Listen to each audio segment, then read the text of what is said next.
Hi అండి. ఇదైతే బుధవారం ఈవినింగ్ నా రొటీన్ అయితే షేర్ చేస్తున్నాను. ఎవ్రీ ఈవినింగ్ టీతోనే స్టార్ట్ అవుతుంది. ఇంక ఈ రోజు కూడా టీ పెట్టుకున్నాము. తర్వాత పిల్లలు పాలు అడిగితే వాళ్ళకి కూడా పాలు మరగబెట్టేసి ఇచ్చానన్నమాట. మేమందరం టీ తాగేసి పిల్లలు పాలు తాగిన తర్వాత ఇంకా సింక్ లో గిన్నెలు ఉంటే వాటన్నిటిని తోమేసుకుంటున్నాను. మా ఇంట్లో స్టవ్ కి గిన్నెలు తోముకున్న ప్లేస్ కి పెద్దగా ప్లేస్ అయితే ఉండదన్నమాట.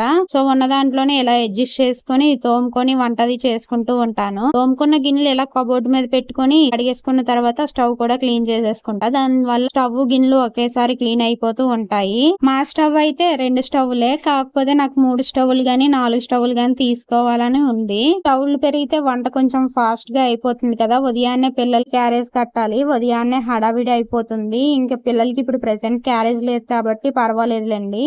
ఈ స్టవ్ ప్లాట్ఫామ్ చిన్నదే అయినా వెడల్పు మాత్రం కాస్త ఎక్కువే, అందుకే ఈజీగా 4 స్టవ్ల వరకు పట్టేయచ్చు. కాకపోతే నేను ఇప్పటి వరకు ఆ సెల్ఫ్ మీద చేసుకున్న పనులన్నీ 4 స్టవ్లు పెడితే చేయడానికి అయితే కుదరదు. ఇంకా గిన్నెలు తోమడం అయిపోయింది కదా. గిన్నెలు తోమడానికి ఇలా స్టవ్ అయితే క్లీన్ చేసేసుకుంటున్నాను. నేను రెగ్యులర్ గా స్టవ్ క్లీన్ చేస్తాను కాబట్టి పెద్దగా డస్ట్ ఏమీ ఉండదు. ఇంకా సింక్ కూడా బాగా నీట్ గా కడిగేసుకుంటున్నాను. ఈ పని అంతా అయిన తర్వాత వెంటనే ఇల్లు తుడుచుకొని తడగొడ్లు కూడా స్టార్ట్ చేసేస్తున్నాను. ఈ రోజు అయితే వంట చేసే పని లేదు, ఎందుకంటే మా ఆడబడుచు వాళ్ళ మనవడిది పేరు పెట్టడం కాబట్టి డిన్నర్ అక్కడే. పిల్లలిద్దరిని ట్యూషన్కి వెళ్ళమంటే మా పాప వెళ్ళింది కానీ మా బాబు వెళ్ళలేదు. వీడైతే చదువులో తప్పించి మిగతా అదర్ యాక్టివిటీస్ లో అన్నిట్లో ఫస్ట్ ఉంటాడు. వీడియో నచ్చితే ఒక లైక్ చేసి అలాగే మరిన్ని ఇలాంటి వీడియోస్ కోసం మన ఛానల్ ని సబ్స్క్రైబ్ చేసి ఫాలో అవ్వండి. Thank you for watching. By by.